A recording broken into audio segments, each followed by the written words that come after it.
Are you sitting comfortably? Then we shall begin.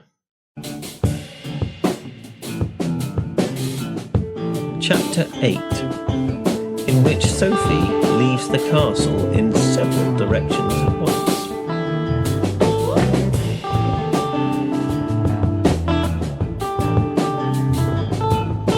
But if Howl sees you there, he'll be furious, Michael went on, working things out. Because I promised him, he'll be mad with both of us. You ought to rest. Then when Sophie was almost ready to hit him, he exclaimed, "Wait! There's a pair of 7-league boots in the broom cupboard."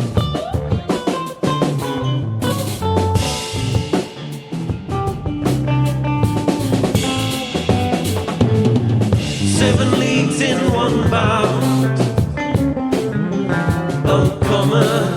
7 leagues in one bound. You got me running. Oh, you got me running to you now.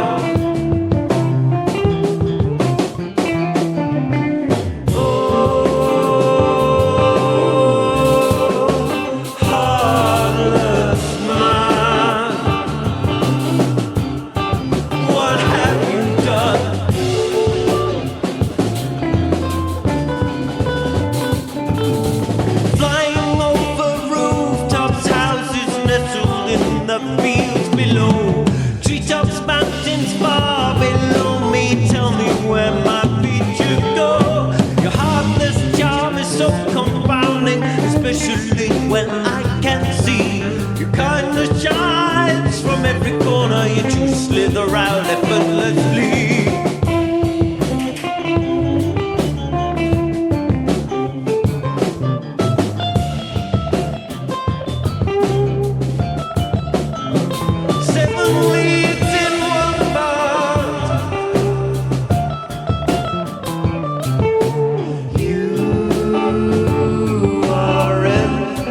Enchanted castle with 4 doors. Each opens off a different dimension. In dimension 1, the castle is moving constantly.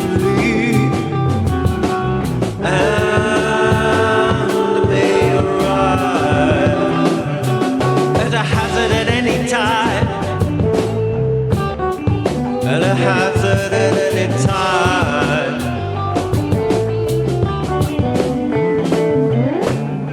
Seven leagues in one bound, uncommon.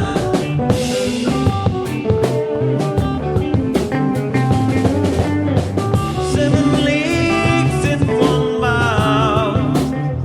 You got me running.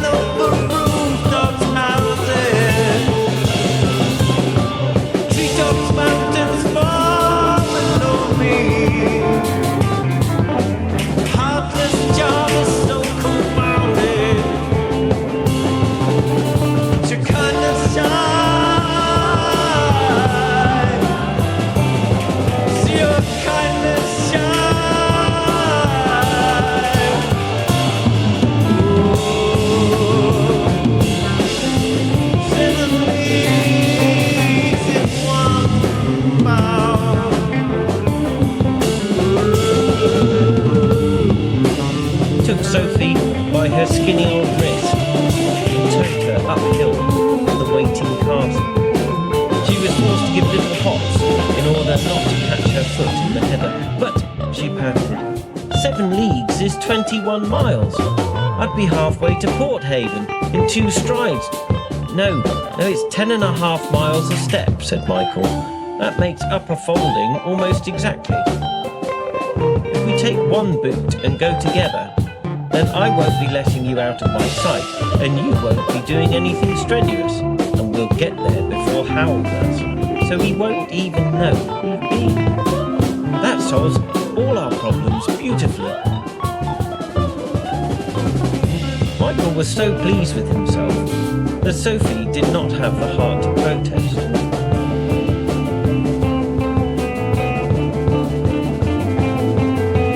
Running, jumping, leaping, bounding, got to warn my sister dear. This charming man who stands before us not as he seems to appear. All these puzzles that surround me, stopping me from thinking clear. And this dreadful curse upon me has filled my aged heart with fear. Damn that witch, I'll break her spell, and I'll see if I can find what keeps cows of fur and howl in such an interlocking mind. One day ain't my chance of finding why things into what I say. Could there be a latent power helping me to make my way?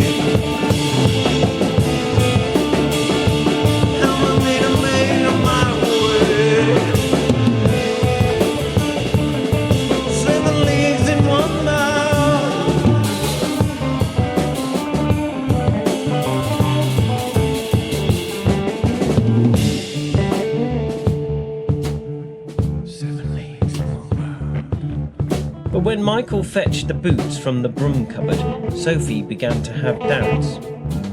Up until now, she thought they were 2 leather buckets that had somehow lost their handles and got a little squashed.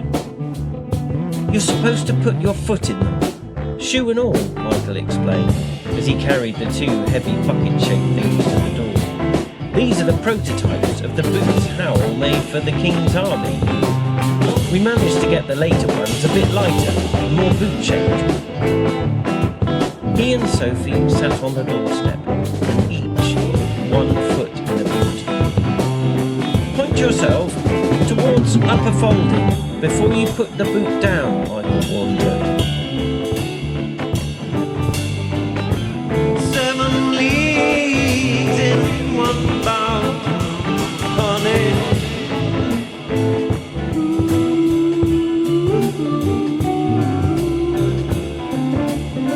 And I'm running to you now.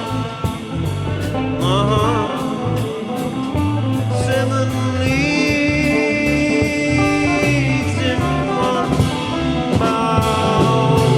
He and Sophie stood up on the foot that was in an ordinary shoe and carefully swung themselves round to face upper folding. Now tread, said Michael. Zip! The landscape instantly rushed past them, so fast it was only a blur. A grey-green blur for the land and a blue-grey blur for the sky. The wind of their going tore at Sophie's hair and dragged every wrinkle in her face backwards until she thought she would arrive with half her face behind each ear. The rushing stopped as suddenly as it began. Everything was calm and still. Knee-deep on buttercups in the middle of upper folding village common. A cow nearby stared at them. Beyond, thatched cottages browsed under trees.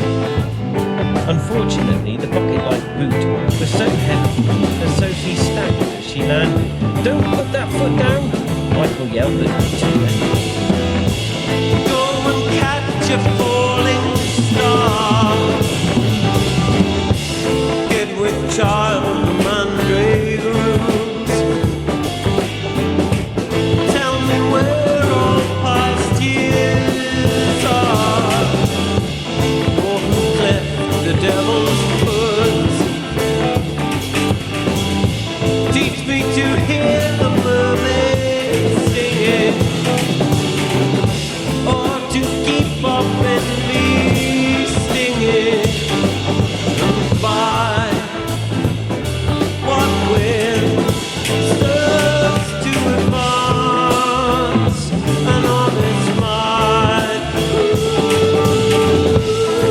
Another zipping blur, and more rushing wind.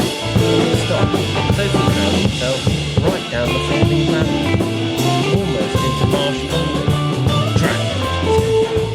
Hopped carefully round on her shoe and tried again. Zip. Blur. He was back in upper folding, green again, staggering forwards with the weight of her boot. She had a glimpse of Michael diving to catch her. Zip. Blur. Oh, bother, wailed Sophie. She was up in the hills again. The crooked black shape of the castle was drifting peacefully nearby. Calcifer was amusing himself, blowing black smoke rings from one turret and another zip, right down the end of that valley in a field somewhere. A large red bull raised its ringed nose from the grass and thoughtfully lowered its horns. "I'm just leaving, my good beast," Sophie cried, hopping herself round frantically. Zip! Back to the mansion, zip! To the market square, zip! And there was the castle yet again. She was getting the hang of it. Zip! Here was upper folding. "How do you stop? Zip! Oh, confound it!" Sophie cried, almost in marsh folding again. This time, she hopped round very carefully and trod with great deliberation. Zip! Unfortunately, the boot landed in a cowpelt. She sat down with a thump. Michael sprinted up before Sophie could move and dragged the boot off her.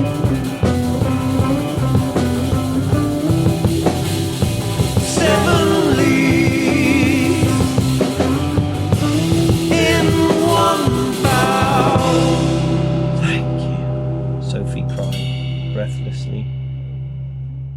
There seemed no reason why I should ever stop.